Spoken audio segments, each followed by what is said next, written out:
Chapter 22. Remembering is just an invention of the mind. Spring has sprung, Freak says, and so are we. This is the day school gets out, and we're taking the long way home. By now, I've been carrying him around on my shoulders for almost a year.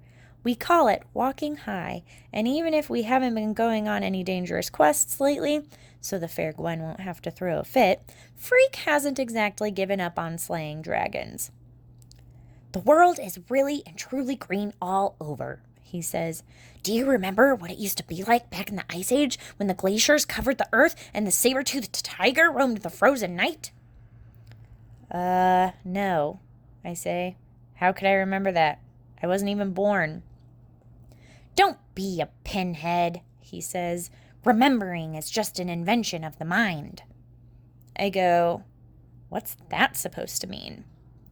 It means that if you want to, you can remember anything, whether it happened or not. Like, I can remember what it was like in the Ice Age. I keep trying to invent stuff. The wheel, central heating, indoor plumbing. But the Neanderthals were happy with just a campfire and a fur coat. If you guessed that Freak has been reading a book about the Ice Age, you're right. He's been seeing a saber-toothed tiger behind every bush, except that so far all of them have turned out to be stray cats. Or once it was this skunk, and it's a good thing I can run fast, or we'd have to soak in tomato juice, which is the only way to get rid of the stink.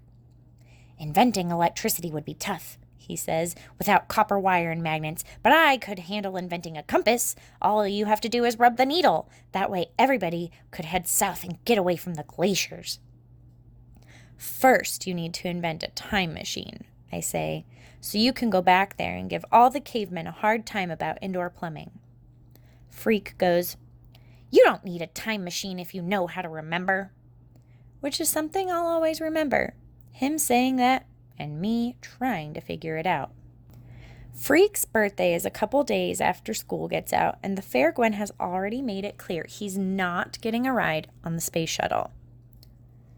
13 is supposed to be extra special, he says. The least you could do is get my name on the list. Or how about a linear accelerator, just a small one, so I can split a few atoms?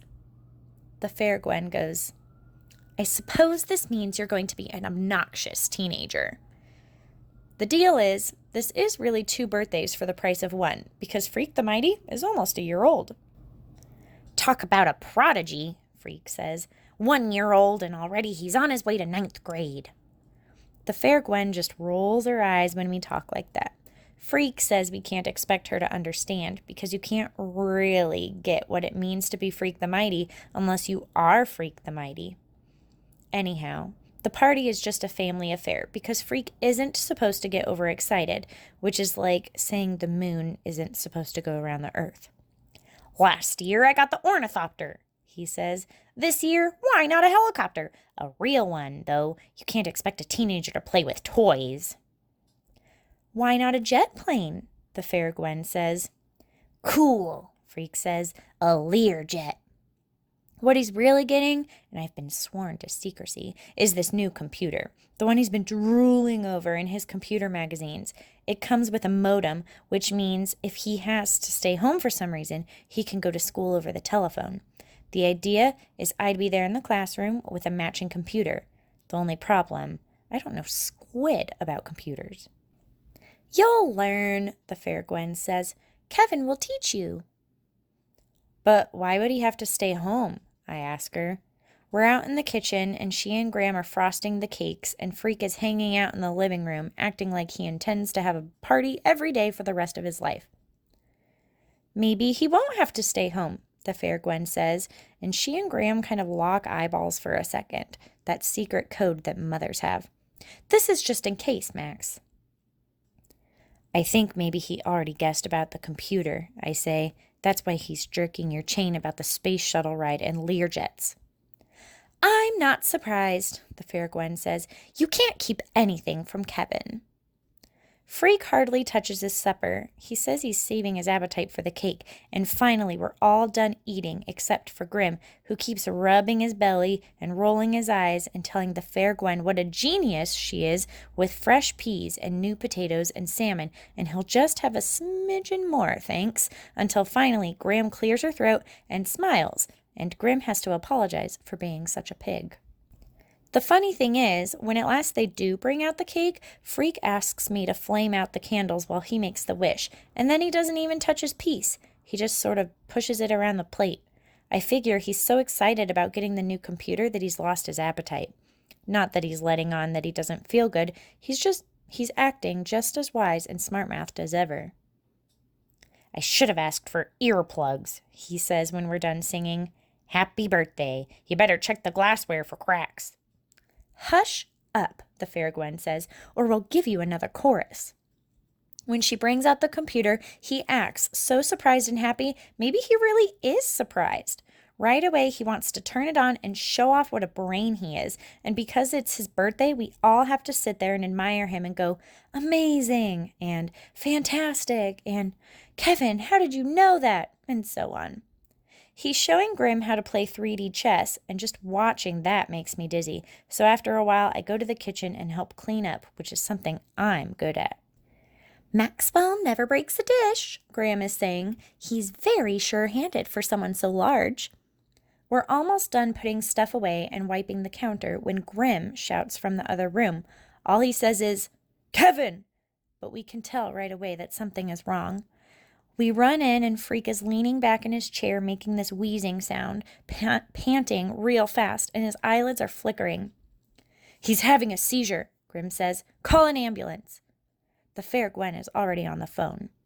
I run out in the street and start waving my arms and jumping up and down so they'll know where to stop, and I keep running back in the house to check on things, but the fair Gwen says there's nothing we can do except wait. Chapter 23. The Empty Book. They won't let me visit him the first day.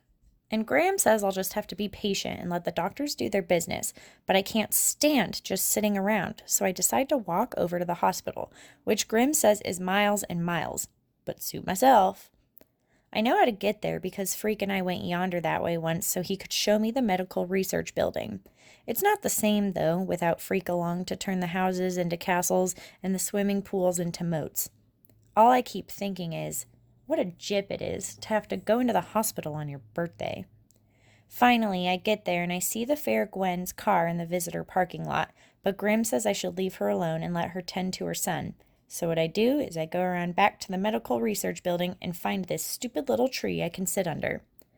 I have that old ornithopter bird with me, and I'm winding it up and flying it around, figuring maybe Freak will get a chance to look out the window and see it fluttering by. That's my plan, and I'm under that puny little tree messing with the bird until this guy mowing the lawn makes me move. So I wander around to the front of the hospital, and that's when the fair Gwen finds me. Maxwell, she says, and she gives me this great big hug, a wet hug, because she's been crying. Max, we've been looking all over for you. Kevin wants to see you. He's making quite a fuss about it, and Dr. Spivak says it's okay, but just for a few minutes. So the fair Gwen takes me inside, and I figure we're heading for the medical research building, but instead we go into the regular hospital. He's in the ICU, she says. So they're taking really good care of him? They're doing their best, Max, she says. The intensive care unit is this place where there are so many nurses you can hardly turn around without bumping into one, which I do as soon as we get there. Every patient gets a room alone, and there's all this electronic gear the fair Gwen says is called telemetry, which means when Freak sneezes, the nurses know about it before he can wipe his nose. I'm not scared at all until I actually go into his room and see how small he looks on the bed. They've got him sitting up with all these tubes going into his arms and up his nose, and Dr. Spivak is guarding him. She won't let me come too close. I thought no visitors was the best policy for now, Dr. Spivak says, but what Kevin wants, Kevin gets. Dr. Spivak is this small woman with short red hair and a real stern face, and it's like she's mad because Freak wants to see me, or because I'll break some of her precious equipment. That will be all, Freak says to her. You are dismissed. The thing is, his voice sounds funny. Not just faint and weak, but kind of whistly. Only when I get closer do I see he's got this weird little plastic button stuck in his neck. It's called a tracheotomy, he says, holding his finger against the button, which stops the whistling noise. Standard procedure to facilitate breathing. Does it hurt? No way, he says. I think it's cool. Listen to this. Then he plays with his finger against the button, making his throat whistle a tune, which he says is the theme from Star Trek, although you can hardly recognize it. So, when do you come home? I ask. Freak can't move much the way they've got him set up in the bed, so he sort of shakes his eyes instead of his head. I'm not coming home, he says. Not in my present manifestation. I go, what? The bionic unit is on red alert, he says. Tonight they'll take me down there for my special operation. The next time you see me, I'll be new and improved. I'm scared, I say. Don't be a moron, he says. You're not the one having surgery. I still wish they wouldn't. Don't argue with me, he says. I have to lean close to hear him because his voice is so small and whispery. He goes, if you argue with me, I'll get upset and they can tell on the telemetry. Then you'll get in trouble. So I just stand there like a lump and don't say anything for a while. I put the ornithopter on the foot of the bed, but I don't think he notices. See that book on the table? He asks. He can't point, but I see the book on the table. Open it, he says. The book reminds me of the dictionary he gave me for Christmas, except when I open it, all the pages are blank. That's for you, he says.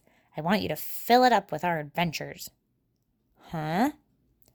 Write it down, dummy. I was going to do it, but now it looks like I'll be busy getting used to my new bionic body. It'll probably take me weeks just to learn how to walk with long legs. I put the book down. You're the one with the brain, I say. I'm the long legs. Don't get me upset, he warns. I won't have the time, so you'll have to do it. Just write it all down like you're talking. Put in all the fun we had, the cool things we did, our adventures. But you know I can't write, Kevin. It's all in your head, Max. Everything you can remember. Just tell the story of Freak the Mighty. No big deal. I pick the book back up, but I don't say anything more about how hopeless it is, me trying to write stuff down, because I don't want to set off the telemetry. He does that himself about a minute later when he starts to cough, and before I can say anything, the room is swarming with nurses and Dr. Spivak is telling me I have to leave. Out this second, young man, and let us do our jobs. They let me wait outside the ICU with the fair Gwen, who is just standing there at the window, wringing her hands and not saying anything. And then finally they come out and say he's okay, it was just a bad spell, that they have him stabilized. A while later, Graham comes into the hospital and she drives me home. Nobody talks much at supper that night, except when Grim opens his big mouth and says, Poor Gwen looks like she's in terrible pain. I go, Poor Gwen? She's not the one having the special operation. Grim and Graham just look at each other like they can't believe I'm so dumb. And finally Graham says, Maxwell, dear, make an effort to eat your vegetables. That night I put the empty book in the pyramid box for safekeeping and for good luck. Chapter 24, The Return of Kicker. The deal is, I'm not supposed to bother anybody at the hospital. Yeah, right. Like me being there is going to screw things up. The way everybody is acting around here, you're supposed to shut up and not do anything but wait, which makes me crazy. So early the next morning, when Grim is still snoring loud enough to rattle the window panes, I get up and sneak out of the house. The way I figure, I can check on Freak and be back in time for breakfast. No harm done. It doesn't work out like that, to say the least. The sun is just coming over the mill pond, and there's this spooky mist on the water. You can hear all the frogs making a racket under the lily pads, and the mosquitoes sound like bullets whizzing by, and I have to kind of slap and run until I get clear of that smelly old pond. Moving fast, like the sun is chasing my heels, I'm running down this long, faint shadow of me that stretches out ahead. You can't ever catch up with it. I'm thinking with my feet, like the rest of me is still asleep. Not that I'm completely alone.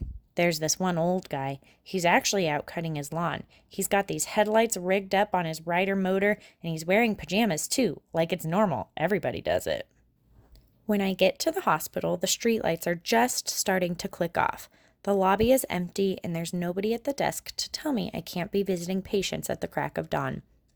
There are plenty of nurses in the ICU, though, and they see me coming. This one woman runs right out from behind the telemetry station, and she's got her hands up to her mouth, and I'm pretty sure she's trying to shush me, even though I'm not making any noise. She's not telling me to be quiet, though. She's saying, "Oh my God, you must be Maxwell," even though she's never seen me before in her life. I go, "Is Kevin back yet?" Oh dear, she says. "Is he going to be okay?"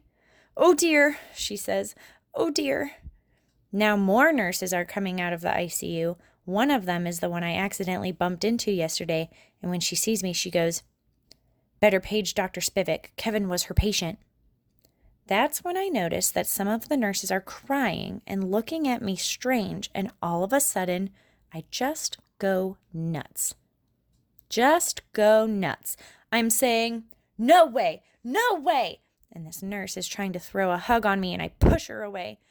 Then I'm running down the hall, and it's like I'm Kicker again, ready to just blast anybody who dares touch me, and I have to keep running. I'm skidding around the corners and bumping into walls, and no one can touch me, even if they're brave enough to try. I just keep running and running until I get to these glass doors that say medical research. The doors are locked and it's dark inside. Behind me, people are shouting to call the guards, and I punch my hand right through the glass, and I'm inside, skidding over broken glass through the dark, and I keep going until I come to this other set of doors. No admittance. No glass this time. They're solid, so I can't punch through, and I'm kicking and slamming into the doors, and that's when all the hospital cops catch up with me. A bunch of them jump on me, and I keep going, running around in circles like an accident of nature, until finally there are so many of them on me I can't stand up anymore. They're putting handcuffs on my wrists and my ankles, and they're sitting on me and going, "We'll have to medicate him." And this one cop says, "With what, an elephant gun?" That's how Dr. Spivak finds me, covered with cops. She's this worried face leaning down. Her eyes are red and blurry, and she's saying, "I'm sorry, Maxwell. We did our best. Better let me bandage up that hand. You're bleeding." "He believed you," I say. "You said you could give him a new body, and he believed you." "What are you talking about?" "The special operation," I say. "The bionics unit." Dr. Spivak makes the cops let me up and says she'll be responsible, but they leave the handcuffs on me just in case. And the cop who was talking about needing an elephant gun has this nightstick out, and he's ready to bop me if I make a move. Dr. Spivak sighs and says, "Somebody get me a coffee, please." And then she looks at me and goes, "You'd better tell me about it." So while she's bandaging up my hand, I tell her about how Freak has been coming to the medical research lab every few months to get fitted for his new bionic body, and Dr. Spivak's face goes soft, and she nods to herself and says, "Well, that explains it." "It was all a lie, wasn't it?" I say. "You were just telling him that so he wouldn't be scared." "You know better than that, Maxwell. You couldn't lie to Kevin. I tried a little fib on him when he was about 7 years old because I didn't think a child could handle the whole truth. And you know what he did? He looked his disease up in a medical dictionary." That's when I know she's telling the truth. Freak and his dictionary. "Kevin knew from a very young age that he wasn't going to have a very long life," she says. "He knew it was just a matter of time." So he was lying about getting a robot body? Dr. Spivak is shaking her head. "I don't think it was a lie, Maxwell. Do you? I think he needs something to hope for, and so he invented this rather remarkable fantasy you describe. Everybody needs something to hope for. Don't call it a lie. Kevin wasn't a liar." "No," I say, "but what happened to him really?" "I could tell you the medical terminology," she says, But what finally happened is his heart just got too big for his body. There was talk about arresting me for busting up the hospital. The cop with the nightstick was in favor, but finally they released me into the custody of Grim. On the way home, he goes, "Do you want to talk about it?" "Just leave me alone," I say. "You got it," he says. Chapter 25. What Loretta Said. That was a year ago. I hid in the down under for days and days and kept the door closed, which is why I missed the funeral and the Fair Gwen going away. Graham told me about it afterwards, how she couldn't stand to live in the house with Kevin gone, and who could blame her? Grim threatened to unscrew my bedroom door, but he never did.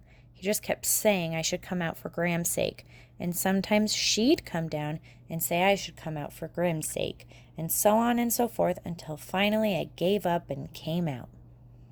I don't know if this makes sense, but for a long time I felt like I was a balloon and somebody had let the air out of me. I didn't care if I ever got the air back, because what does it really matter if we're all going to die in the end? That's how down I was feeling, and sorry for myself. Graham tried to tell me it isn't how long you've got that matters, it's what you do with the time you have. But that sounded so lame and puny next to Freak dying that I just didn't want to hear it. This one day, just before school was supposed to start, I was moping around the backyard and thinking again how pointless and stupid everything was, and Graham comes over and says, "You know what? Most of us go all the way through life, and we never have a friend like Kevin.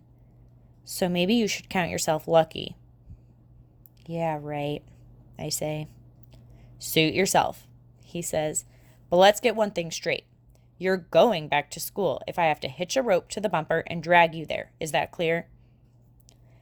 So I went, and I hated every minute of it, and I especially hated how people kept feeling sorry for me, as if it was me who died. Finally, one time even Tony D came up to me and said it was a shame what happened, and I could see that he really meant it, and I just blew up and told him if he ever felt sorry for me again, I'd put him head first in the mill pond and pound him down into the mud like a fence post. So we're enemies again, which is just the way I like it. Not too long after that, this was winter by then, I saw Loretta Lee in the street. She still had on that neck brace, and you could smell booze on her breath, but what do you expect? A miracle just because she lost her head and acted good for a couple minutes? Anyhow, Loretta sees me and she says, "Did you hear about Gwen? She's in California and she's got a new boyfriend. His name is Rick and they're crazy about each other. Ain't that good news?" I guess so. "Take it from me," she says. "It is. So what are you doing these days?" "Nothing." She gives me this long look and she goes, "Nothing is a drag, kid. Think about it." I thought about it all the way home. That night, I pulled the pyramid box from under the bed and got the empty book out of the pyramid, and I'm thinking, who are you kidding, Maxwell Kane? You haven't got a brain. And that's the truth, the whole truth. The unvanquished truth is how Freak would say it. So I wrote the unvanquished truth stuff down and then kept on going for months and months until it was spring again and the world was really and truly green all over. By the time we got here, which I guess should be the end, I'm feeling okay about remembering things. And now that I've written a book, who knows? I might even read a few. No big deal.